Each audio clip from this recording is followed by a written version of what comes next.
China is host to a number of famous tales spanning generations that have left a lasting impression on readers the world over. Journey to the West gave us the ever-popular pair of Sanzhou and Wukong, Investiture of the Gods gave us the wicked Daji in a tale of usurping corruption, Romance of the Three Kingdoms gave us tales of brave warriors and a shocking amount of ancient yaoi, and the topic of today, the Water Margin, gave us a tale of heroes and villains setting aside their differences to defend their country. The Water Margin gets somewhat swept away in the American mindset, which historically has latched onto the Three Kingdoms and Journey to the West. This is somewhat ironic, given that the tale of the Water Margin is one that would deeply resonate with Americans. Hilariously, this work is so popular that it, along with Romance of the Three Kingdoms, were called cultural poisons. The Water Margin itself focuses on 108 characters, but today I want to focus on just one, a personal favorite of both mine and my community's, the ever-lovely and unconfident Hu Yanjo. Let's set the stage first, shall we? The novel begins with the release of 108 spirits.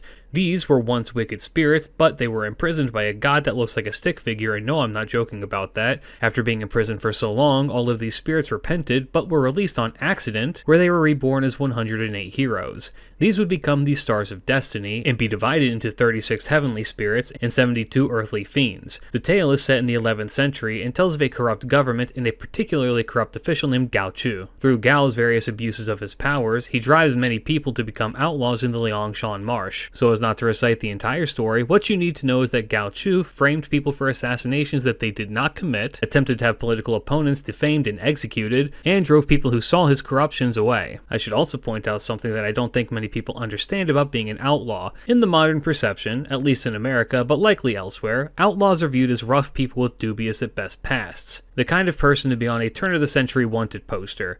In reality, being an outlaw was arguably a fate worse than death, as it meant that anyone at any time was legally allowed to kill you. You were quite literally viewed as being outside of the jurisdictions of the law, and so had the same rights as a rat. If you were labeled an outlaw and someone for any reason wanted to, they could do anything they wanted to you with very few repercussions. That takes us to Liangshan March, the titular Water Margin. These outlaws wronged by the government banded together and took revenge by robbing government convoys that dared come near their territory. In the process, the outlaws would recruit worthy members to their cause as well. Eventually, this did require the attention of Gao Chu, who sent his nephew, Gao Lian, and a contingency of soldiers to eradicate these outlaws. This failed, with Gao Lian being killed in the process. This showed that the corrupt government needed to put more resources into this, and so, at the recommendation of Gao Chu, the government chose Hu Yanjo to quell the resistance with the assistance of two other lieutenants, Han Tao and Peng Qi, a military force, and a black stallion from the emperor, which we see in Hu Yanjo's noble phantasm. Normally with this series, I would go into the background of who the character in question was and their upbringing, but we really don't have that for Huyan, except that they were a descendant of the historical Hu Yanjo. What we are told is that Hu Yanjo is a brilliant military leader and strategist, and had been leading a military force up until now. Thus, Hu Yanjo took up the task, and with his troops marched on Liangshan Marsh. This initially ended in disaster. During his first encounter with the outlaws, he met a crushing defeat and lost one of his lieutenants, Peng Qi, who was captured and convinced by the outlaws to join them instead. Despite this loss, Huyan took stock of how best to deal with the outlaws, and so in his next attempt to deal with them, he employed his special cavalry maneuver. This consisted of putting armor on horses and connecting the horses via thick heavy chains attached at their sides. This made it so that the cavalry could run through just about anything in a straight line, like the world's most black metal version of Red Rover. As you may imagine, charging at a bunch of outlaws with riders at the end times was rather effective and caused the members of Liangshan Marsh to hide out deeper in the marshlands, as this proved too difficult for the heavy cavalry to effectively maneuver in. Hu Yan, seeing that he had backed the outlaws into a corner, requested that the government send along Ling Zhen, who was an artillery officer. That way they could decimate the area where the outlaws were hiding. The government sent him along, and Hu Yan began effectively bombing the shores of the marsh. In response, the members of Liangshan sent out swimmers to abduct Ling, and after bringing him to their base, managed to convince him as well to join their side. Now without an immediate threat, but still unable to break Hu Yan's cavalry, the outlaws called in a favor from Zhu Ning, a cousin of the leader of the outlaws, Song Zhang. Zhu Ning was a lancer for the military, and after arriving in the marsh, trained the outlaws how to use hooked lances, designed specifically to deal with cavalry. This emboldened the outlaws, who took on Hu Yanjo again, leading to another crushing defeat of Hu Yan's forces and his other lieutenant, Han Tao, to also join the outlaws. Hu Yan wasn't so easily won over though. However, he did realize that if he returned in failure, the consequences would be disastrous. So instead, he made his way to a neighboring town called Qingzhou alone.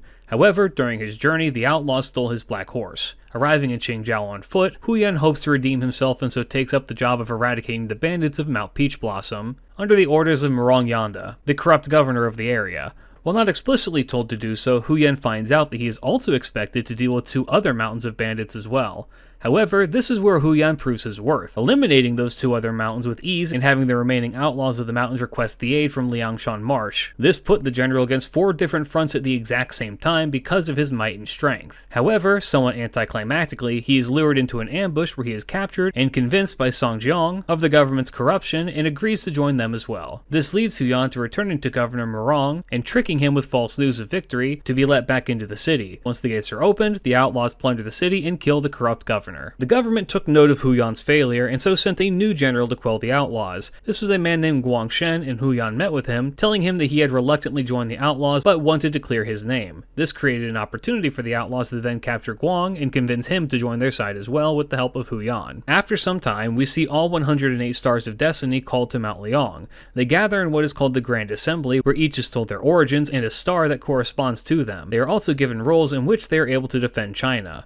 The leader of the outlaws, Song Jiang, wants to find a way to seek amnesty for the crimes of the outlaws until now, and so at the request of the emperor, the group sets off to quell the invading Liao forces. Huyan was appointed to be the 8th star, corresponding with prestige, and was labeled as one of the heavenly spirits. These campaigns against the Liao were gruesome and led to the deaths of most of the Stars of Destiny. Let me put this into perspective a little bit. 2/3 of the Stars of Destiny died in these battles, and even more were left permanently injured. The other stars present in Chaldea are Yan King and Shi Jin. Shi Jin was killed in battle, and Yan King, while both successful and integral in many fights, opted to vanish one day while returning home with the group, sensing that they would be betrayed by other members of the court or simply reused again until they were all dead. His whereabouts after are unknown, but it is assumed that he went on to live the rest of his life in secrecy with his lover. So, of the 3 in Chaldea, 1 died, 1 vanished, and 1 verifiably survived. Huyan's intelligence and strategic mind allowed him to not just survive the campaigns against the Liao, but be incredibly successful in them. After returning to the courts, he would also be sent against the opposing Song dynasty, where he was equally as successful in repelling those invaders. For his efforts, he would be restored his former title of general and would continue to serve the emperor after the dispersal of the Stars of Destiny. Hu Yanjo would eventually die in battle against a different opposing force of invaders, the Jurchens, the predecessors to the Jin dynasty. Huyan would be killed by a Jurchen prince named Wu Zhu, thus ending the tale of Hu Yanjo. But Huyan has another aspect tied to her in FGO. For whatever reason, they thought that this fierce general with questionable luck wasn't enough, and so they added a new unrelated component spirit, the Empusa. The Empusa is a somewhat obscure monster of Greek myth. For the most part, it appears as a beautiful woman, but has one characteristic to give away its monstrous intent. It has one brass, or copper, leg resembling that of a hooved animal. Typically, this is a donkey leg, but it has also been described as an ox, a bull, a horse, or a goat. The Empusa was a shapeshifter that preyed on young men similar to a succubus, and while it did prey on men's desires, it also just ate them outright. The way that you could fend off an Empusa if it came for you was to insult it, because they were said to have very, very weak constitutions. If you insulted it enough, it would eventually flee while crying. This personality quirk seems to be the one that is dominant in Hu Yanjo's FGO appearance, who, while having some moments of militaristic brilliance, often finds herself needing to be praised to reassure her that she is doing alright. And so with that, we have Hu Yanjo in the books. Thank you so much for watching. If you want to see more vids like this, check the Behind the Servants playlist. Also, if you want early access to this and other content I make, or would like to help to choose the next one, check out the Patreon. Do all the YouTube stuff, check my links for my Discord, Twitch, and Twitter. But for now, guys, keep your chin up. Peace.